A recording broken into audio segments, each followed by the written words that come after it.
This is the Value Investor Podcast with Tracey Reineck. All things value, all the time. Welcome back, value investors. So I have a bit of housekeeping to do before we jump into this week's episode, and it's about last week's episode, which some of you found out as you were listening actually cut off early for some unknown reason, which we can't figure out. So I wanted to give you all the stocks that are in the rest of that episode. Now we have uploaded the full episode again, but just in case you can't find it or you don't want to go back and try to figure out, where it cut off and where you didn't hear everything that was going on, I'm just going to repeat the stocks on this episode. So the episode was the investor's secret weapon, the PEG ratio. And so these were some cool stocks, and I know many of you were frustrated when it just cut off. So just to recap, the stocks in that episode were Exxon, which is XOM, Pfizer, PFE, CF Industries, CF, that's the fertilizers, and then maybe the last two possibly might have gotten cut off. Comerica was number 4. It's a Texas bank. CMA is the ticker. It has a PEG ratio of 0.5 and a PE of just 16.6. It just reported earnings this week, actually, the week of when I'm recording this, January 19th. So they beat by 5 cents. So some of their estimates are going to start to change here. And we'll see if they get a boost on 2022 here yet, because there is a bit of an estimate decline expected for 2022. But the banks, their earnings are going to be all over the place because the analysts are not yet pricing in any of the Fed increases until the Fed actually starts increasing. then they'll price it in. So keep that in mind when you're looking at the banks. So that was Comerica, CMA, and then the final stock was CROX, ticker CROX. It has a PEG ratio of 0.85, a PE of just around 12.8. And they're expected to grow earnings 30% here in 2022. And then revenue up another 20%. They just bought Hey Dude. Shares are a little bit out of favor here, even though they've had a great ride over the last, 16 months or so. But over the last month, they're down 14%. So could be a buying opportunity maybe in CROX if you're looking for the retail side. And shoes are always popular coming out of recessionary periods or like troubled times, because shoes are an easy way to update your wardrobe, and they're kind of cheap, and you can buy fun shoes that make you feel better, basically. So CROX kind of falls in that category, CROX. Then I did mention some of the stocks that I did not include, but that showed up in the screen. So I'm just going to mention them real quickly again. Asbury and Penske, two of the auto retailers, were on the list. ABBV and PAG are the tickers. Avis Budget, CAR, was on the list. On the other retail side, Macy's was on there, ticker M. Toyota was one of the automakers. TM is the ticker. Schwab was on here. They just reported earnings, so you should go check and see what happened with that earnings report. And then Toll Brothers was also on this list. TOL is the ticker there, but Toll and a lot of the home builders could be having a little more rocky road going forward here in 2022, not with demand at all, but simply because those rising rates could throw a little bit of a kink into who can buy the homes, how many cancellations they may have, whether or not they can keep raising the price as commodity prices rise. So some analysts downgrading the home builders here, even though they're all dirt cheap. We know how cheap they are. And I have sold Toll Brothers out of the Zacks Value Investor portfolio. We owned it a little over a year, I believe. And we've sold MDC Holdings, ticker MDC for that one. Also another home builder, not on the luxury side, but for the same reasons. So if we owned any home builders, we were just cashing in some nice gains we had. We're moving to the sidelines and, waiting to see if these shares go a lot cheaper on basically some kind of, panic over the housing market, which I think is unwarranted. but I'm willing to wait on the sidelines and see if I can get in cheaper. So that was just what happened in last week's episode. So it is now corrected on the various sites. So if you're on Apple Podcast or Spotify, wherever you listen to us, you can go listen to it. But I just recapped everything, so you probably don't need to do that anymore. And now we're going to jump into this week's episode, which is also an interesting one because now is the time to be a value investor. So the growth stocks continue to sink here. And I know many of us value investors are watching these to see if there's going to be any deals among the wreckage. I mean, we'd be fools not to, right? But one vital thing to keep in mind when you're looking for those deals among all those stocks is that really the companies must make money now. The speculative period we've been in for the last 2 years with easy money and, the Fed buying and, just kind of this free for all good times, that is now ending. The Fed is going to be tightening here and raising rates. So I've always said that the value investors can own the FANGs or the FANGman type stocks, Facebook, Amazon, Netflix, Google, Microsoft, Apple, NVIDIA is in FANGman. And now I guess that's going to change because now we have the Meta and Meta. I don't know, maybe we'll have two M's. I don't know. We'll have to figure out, a new term. But we never really changed it when Alphabet went, from Google to Alphabet. So I say we just keep FANGman. But anyways, these companies are all making money, lots and lots of it. And they have a ton of cash. Some pay dividends. Others are buying back shares by the billions. Some of them, like Microsoft, is now, buying in these big deals like they did with the Activision Blizzard deal that they just announced. So those stocks are in a little bit different position than some of the other growth stocks that do not make any money and are not expected to make any money even, through this year or maybe even into next year, 2023. And this year is really when the recovery is going to take hold. So I've always said if you can't make money when we having GDP above 3% and unemployment under 4% and still fairly accommodated Fed, even though they're tightening, it's still going to be low and accommodative. If you're not making money during all those kinds of conditions, when will you? So in a rising rate environment, you want real earnings. There are now pressures on all companies, the higher labor costs, the higher commodity costs, the transportation supply chain issues, even a company that relies on knowledge workers like a JP Morgan, is having to raise salaries in order to be competitive out there and get the talent. Maybe they're, paying more to have people work from home and having to buy, more types of equipment or things like that. So even they're seeing these pressures. So as value investors, we need to find cheap earnings and cheap sales, but they have to have both. They have to have the earnings and the sales. So we are often mocked for investing in boring companies or old school industries.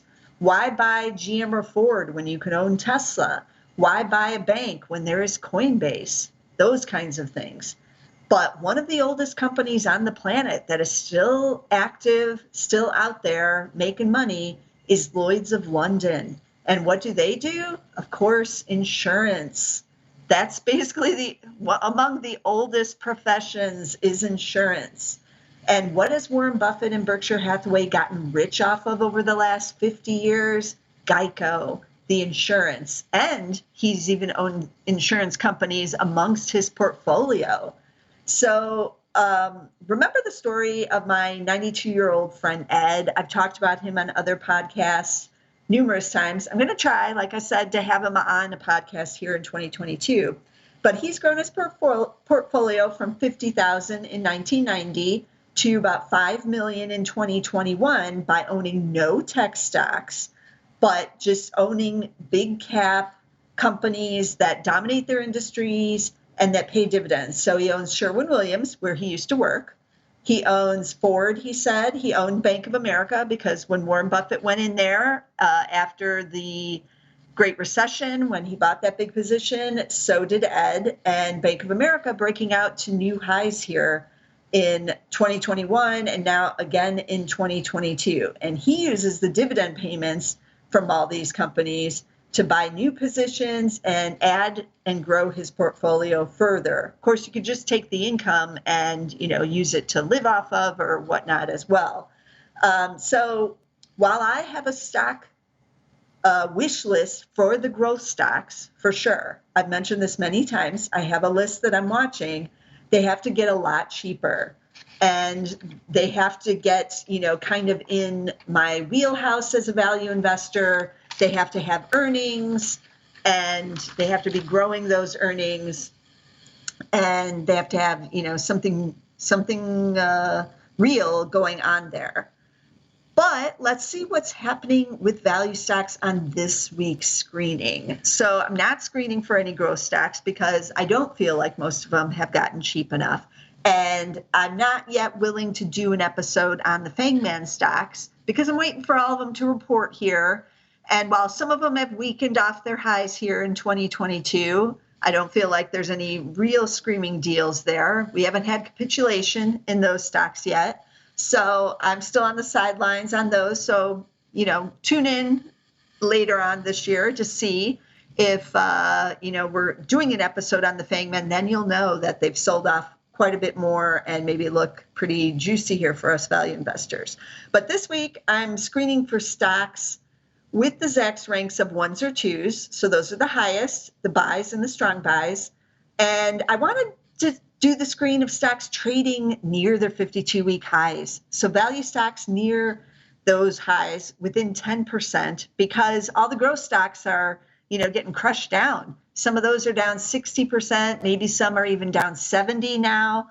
And so why not go the other way? This is the time for us value investors. Let's find some stocks that are still cheap, that have rising earnings estimates, hopefully, with the 1s and the 2s, and are trading near those 52-week highs. Now, I caveat this by saying I know many of you don't like buying at 52-week highs. I just did a top stock picks of the week here at Zacks. We do it every week, but I was on this week's version. It's on video on our YouTube channel at zacks.com/YouTube. If you want to go check it out. I did it, and Kevin Cook was also on this week's top stock picks. And we pick a Zacks number 1 rank and we just talk about it. And I chose ExxonMobil for my number 1.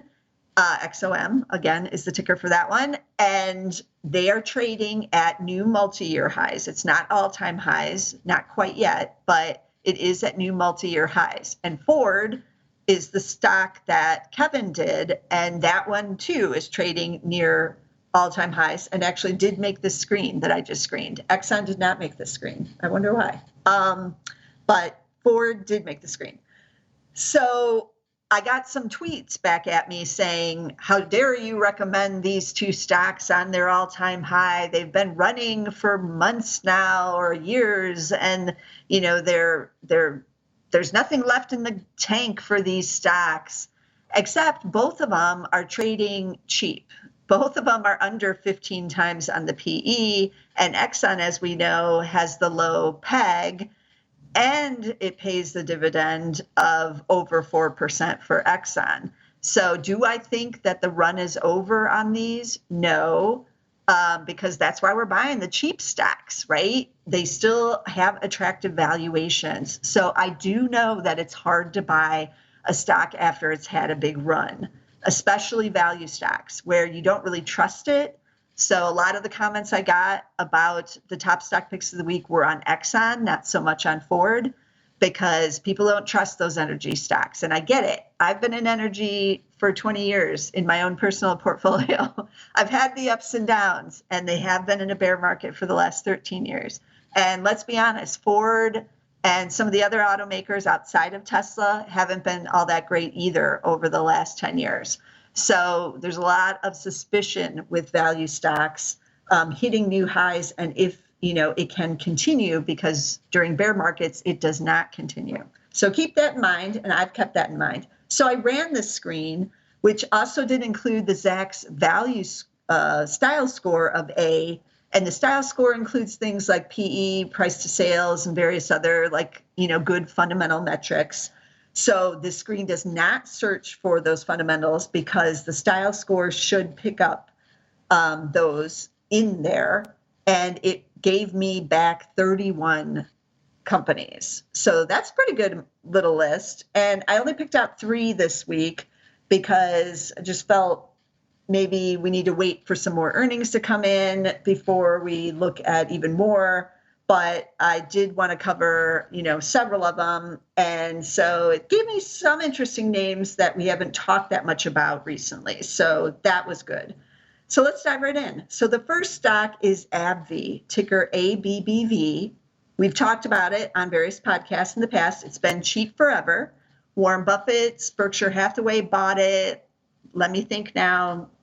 Over a year ago now, a year and a half ago, maybe it was. I'm surprised he took him that long to get in it, given how cheap it was, trading around 8 times. I own it in the Zacks Value Investor. We bought it in, I want to say 2019, before the pandemic. Didn't go anywhere for a while. Then it had a little bit of rally. Then it hadn't gone anywhere for a while. Now it's trading back near at those new highs. It's one of the grinder stocks, as I like to call it. So AbbVie, big pharmaceutical company, 241 billion market cap. They did buy Allergan a couple of years ago now, the maker of Botox. That's been a big driver for them, but they have a lot of balls in the air and things going on, but still is cheap even at these highs. PE of 9.7, so still trading under 10 times. Dividend, they've always paid this big dividend to try to reward those of us who've been around a while. And it's still yielding over 4%, even at the new highs at 4.1%. That's pretty nice little dividend there. Earnings expected to be up 20% in 2021. So we're going to find out if they did it on this next earnings report, which is coming on February 2nd. February 2nd, AbbVie will be reporting. Next year, the analysts are still pretty bullish, expecting 11.2% on earnings growth.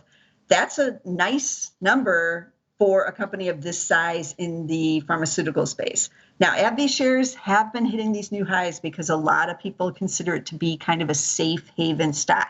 It's clearly not a growth stock, and it clearly has real earnings and pays a dividend. So these kinds of stocks should do fairly well in a rising rate environment.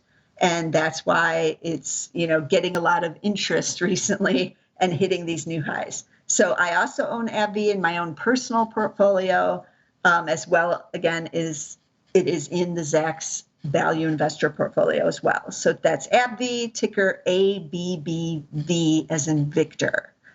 And so moving on to the second stock is the Andersons, one of my favorites. ANDE is the ticker. I've mentioned them off and on the podcasts in the past whenever the farming agriculture side heats up.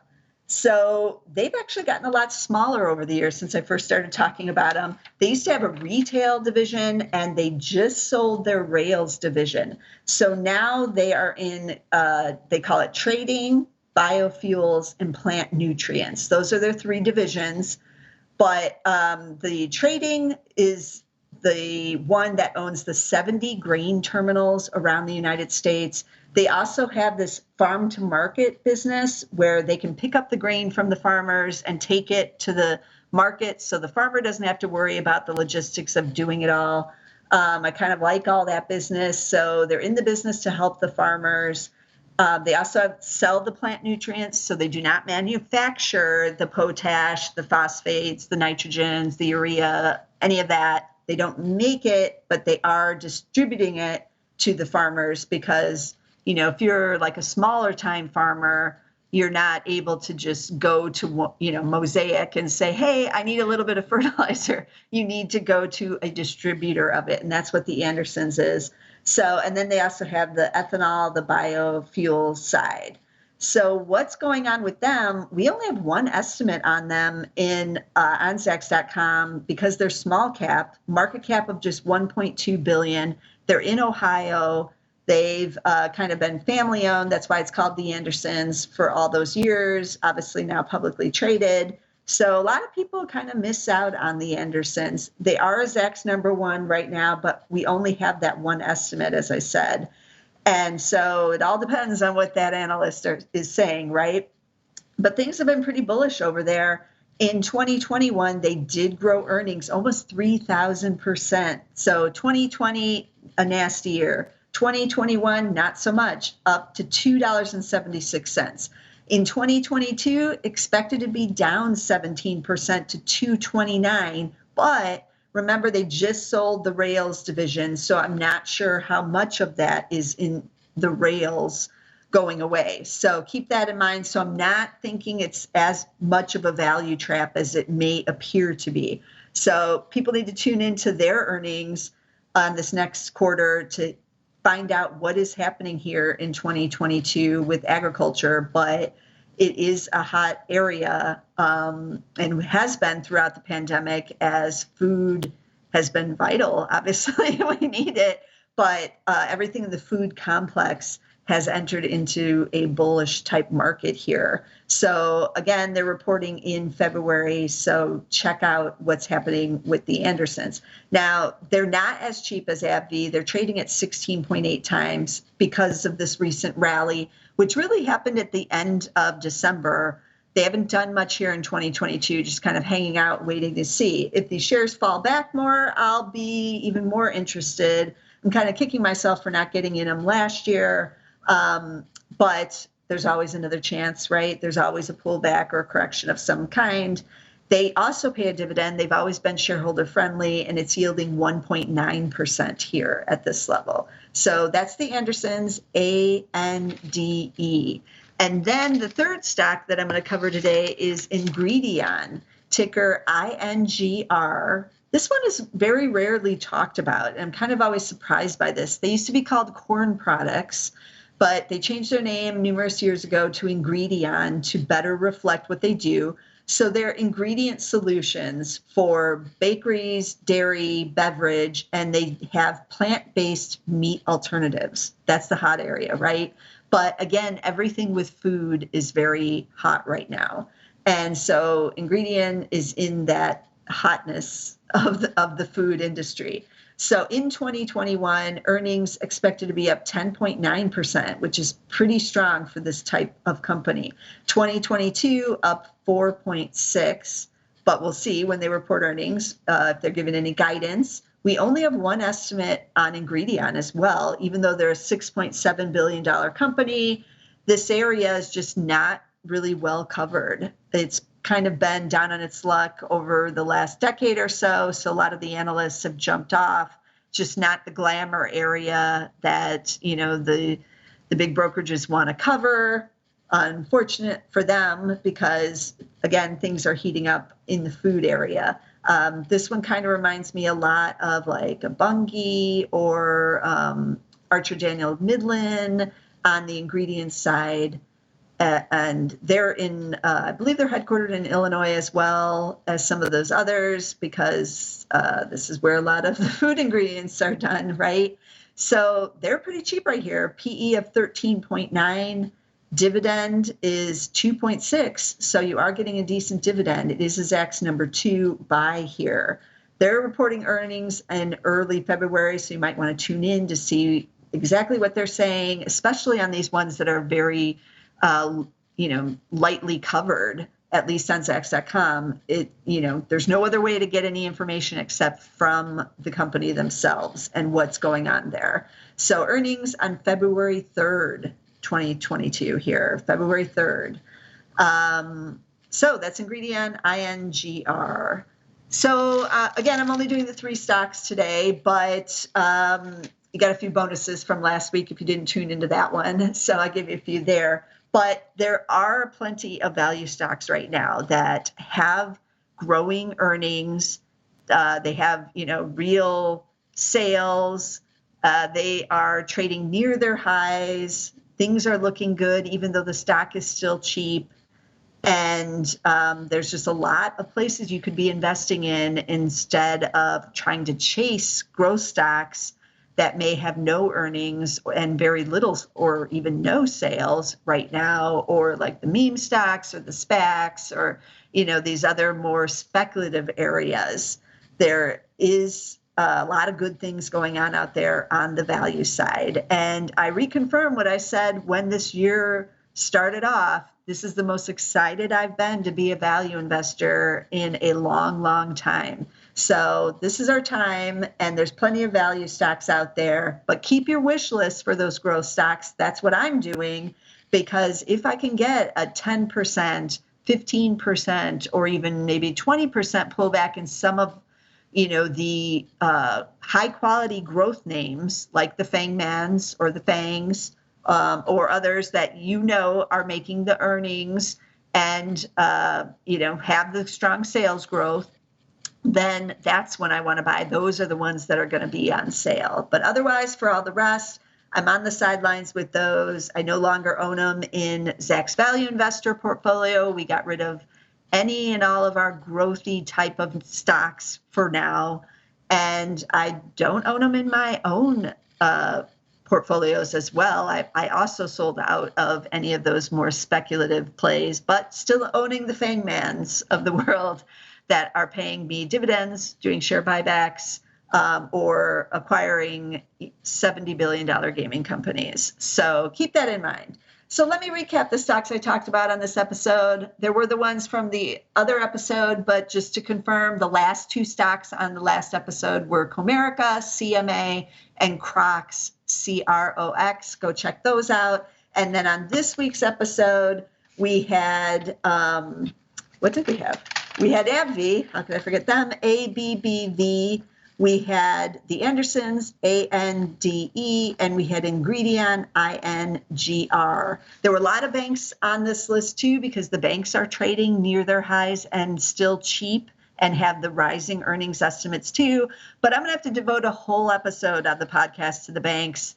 I'm going to have to do another deep dive. I did one a couple of years ago when I thought the banks might be rallying, but that was just a fake out. I think it was probably back in like 2017 or thereabouts. So I have to go find out what I did on that one and try to, do an update now, because this is the real deal now, the real bull market in the banks and that type of financials. So be sure to tune in the next couple of weeks. A lot going on, and I'll be bringing it all to you so you can get us on Apple Podcasts. You can get us on Spotify. We're on Amazon Music. We're on SoundCloud, but you got to search for Zacks Market Edge. You can also get that podcast. So I do 2 podcasts every week. You can get both of them on SoundCloud, or you can get the Market Edge also on all the other platforms. But be sure to tune in, and I'll be bringing you more value stocks next week.